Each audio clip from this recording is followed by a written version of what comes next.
campagnes électorales, c'est sérieux. Alors je sais bien qu'il y a plein de gens qui pensent que les campagnes électorales, c'est le moment où on peut raconter n'importe quoi, on peut se faire plaisir, et vas-y que je te promets ça. J'ai dit publiquement que j'allais prendre contact avec les autres candidats. Donc, je parle à tout le monde, je continue à parler et je vais continuer à parler. Beaucoup de nos concitoyens pensent que les campagnes électorales, c'est quand même le concours de la plus grosse démagogie. Je suis favorable à toutes les personnes de qualité qui voudraient nous rejoindre. Christiane Taubira a du talent. Alors que l'Ukraine pourrait rejoindre l'OTAN, Moscou se sent menacé. Le Kremlin a déployé 120 000 soldats à la frontière ukrainienne. Un sujet au cœur des discussions hier soir au Kremlin, où le président français a été reçu. En allant voir Poutine, en se saisissant du sujet, en exprimant une forme de fermeté et une envie d'avancer, il se place dans une situation où les Russes peuvent lui faire mal, sur le plan électoral. La longueur de la table entre Vladimir Poutine et Emmanuel Macron, objet de détournement infini sur les réseaux sociaux. Ça rigole pas les gestes barrières en Russie.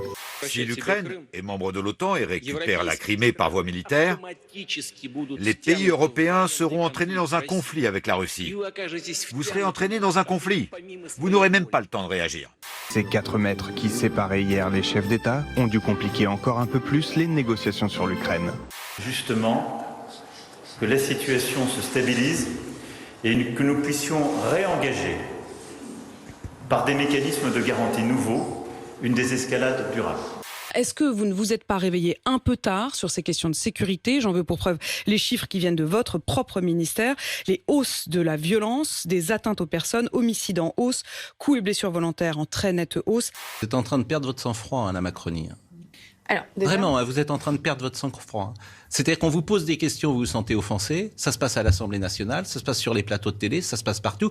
J'ai regardé votre logo, je pensais qu'on était sur CNews, mais en fait, on est bien sur BFM. Mais je vois pas le rapport. Vous ne dites pas non plus, et ça c'est terrible. Parce que vous ne dites pas non plus. Mais je vois pas le rapport. Je vous parle en l'occurrence. Est-ce que vous me laissez parler, madame? Je vous parle en l'occurrence des atteintes aux personnes. Non, mais votre présentation, elle est très rapide et un peu populiste.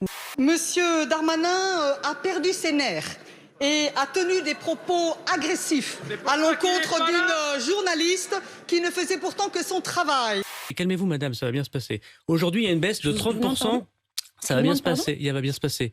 Non, mais il y a 30% de baisse. Oh, je vous demande pardon. Comment ça vous va parlez? bien se passer, madame. Vous allez voir. Mais il y a 30% de baisse sur les biens. Moi, j'en ai marre des discours populistes toute la journée. Moi, je pensais qu'on était à l'Assemblée nationale. J'avais pas compris qu'on était dans la rédaction de Télé Loisirs et qu'on était en train de commenter les émissions de télévision.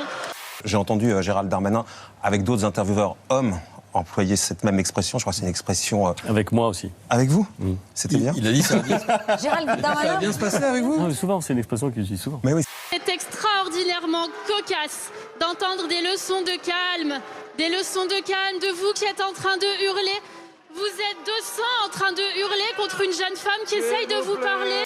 La fin d'une angoisse pour ce petit garçon qui depuis plusieurs heures était bloqué sur ce télésiège.